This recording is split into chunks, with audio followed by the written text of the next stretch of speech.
Final part to our series, we discuss the stigma of Islamophobia and Sharia law. Is there any validation to a Sharia law takeover that some Americans are fearful of? Find out now. Don't forget to rate, comment, and subscribe.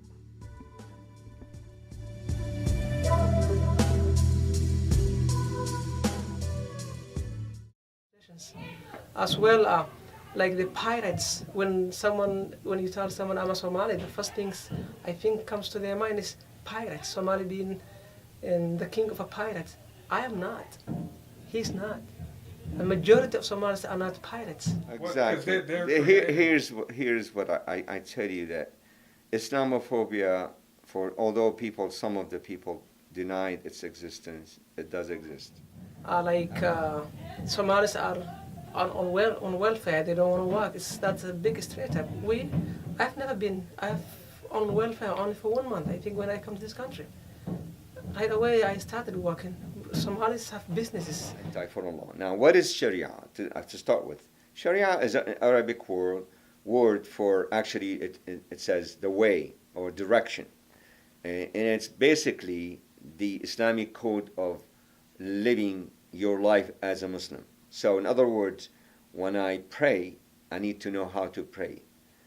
When I get married, I'd like to have an imam performing the marriage based on Islamic law. When I die, I'd like to be buried according to the Islamic law.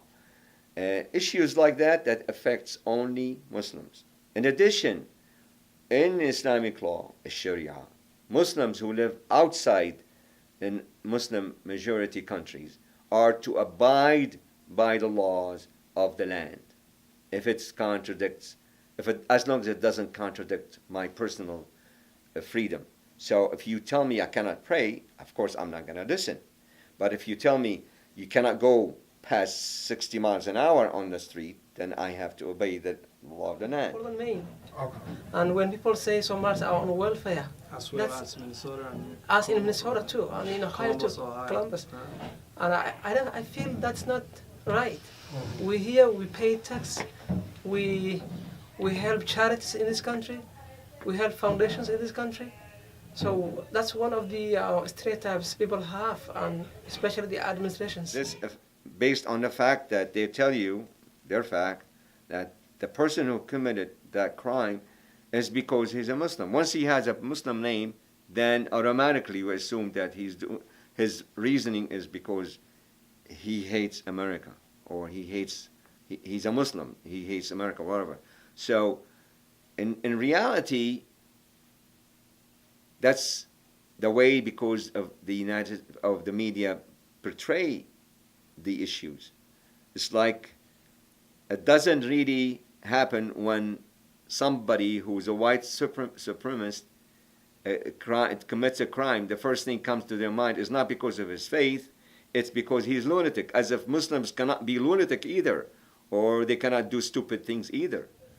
We can live peacefully side by side, as American or as the human. The truth is, I'm not angry or get angry about the opinion of the person, whether they like Muslim or they hate. But what I'm saying is, we human beings, we're not aliens from another planet. We're human beings. We all feel the same way. If you hate Muslims, or if you have Islamophobia, we will tell you, please don't hate. The hate doesn't make any sense. Try to change your opinion as a positive way, because in a nation you're gonna see people that are doing bad things and people that are doing good things. You know, there is a group of people, an individual, David Yerushalmi, who for the last few years now going around from one state to another, creating a cookie cutter program, in which he's trying to introduce to all state houses. And like in Ohio, for example, a bill was introduced. First one was introduced in Oklahoma called anti-Sharia law. Eventually, that law was, although it was passed, it was challenged by it was unconstitutional and when it was kicked out. but that did not stop them from going around to about 30-some states already, introducing the same bill. But How about you? I think the data or statistics may say the truth, because for the last 5-6 years I stayed in this country, I've never had or seen any state in the United States that's practicing Sharia law. I don't know where all this information is coming from. As my friend said, I do respect people's opinion, what they say, but the real hard data will say something different, I'm sure. The Sharia law both in the United States, I think it's false statement. It's false statement. And as my friend said, we've never seen it anywhere. And as Somali community, we very much respect for the Constitution of the United States. Yeah, in our country, it's a majority Muslim nation, and we have a lot of American people over there for many reasons. And we're not saying they boast in Christianity in Somalia, you know what I mean? So it's really hard when you label people something that they're not even trying to do it. part of the nation. And, the Muslim community, although it's not large, but it's an integral part of the community. It's one of the most educated, has about higher than middle average income. We are the lawyer, the doctor, the store owner, the cab driver, and anything in between. We served in the army, we served in all the wars in the Gulf War. The Constitution itself, which Islamophobes assume and claim that we want to destroy and replace it with Sharia law, is a protection for minority, including somebody like me. How could I get rid of something that protects me from the oppression of the majority? So basically, it is a fear-mongering played by Islamophobes. It's actually a law or a solution that's looking for a problem that doesn't exist. In other words, there is no issue. Imagine they're doing this recently on Montana. In Montana, there are hardly any Muslims. Probably there is about 100 students attend Montana State University only. There's not a single mosque in the whole state of Montana. So why would you really introduce a law in the state of Oklahoma, Montana, that says that you cannot practice foreign law? Does that tell you something? It tells you that they really are creating that impression that Muslims are coming to get you. They're trying to tell you that although we are less than 1% of the population, like about maybe 6%, 3 million to 6 million roughly. So how could such a small number of people who don't have representation in the Congress, except for 2 congressmen, go? And the reason I say that is because we are not the first people who apply our religious law in the land. There's still, until now, people are not aware of it, that there is some Catholic, not all Catholic, some Catholic use their religious law, which is called canon law, for themselves and the people within among their congregation. The same thing is for the Jews. Some Orthodox Jews use what they call halakha law.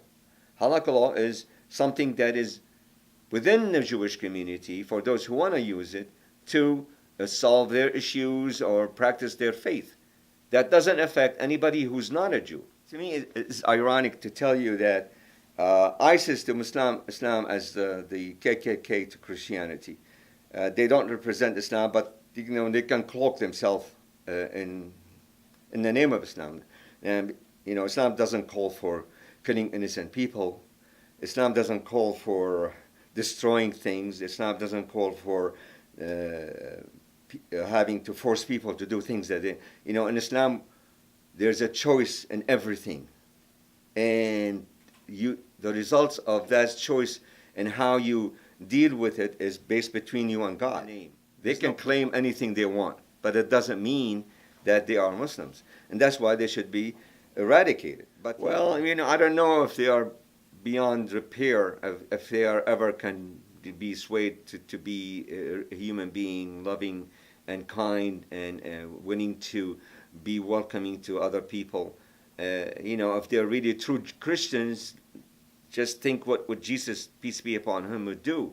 And I don't know, their behavior is not reflective of Christianity to start with. So I would say, I have a message for them is that justice will prevail, like it or not. Maybe it's going to take us a while. Maybe it's going to take American people a little bit, but we will prevail, God willing. For the ban, I want to let know that the American people, that this nation is great, and it's not great because of its military might or its technological innovations or its financial. It's great because it helps the vulnerable. It helps the needy. It stands for freedom. It stands for, it welcomes people who are being tortured or maybe from other countries, regardless of their race, religion, their gender, whether they are LGBT or whether they are straight.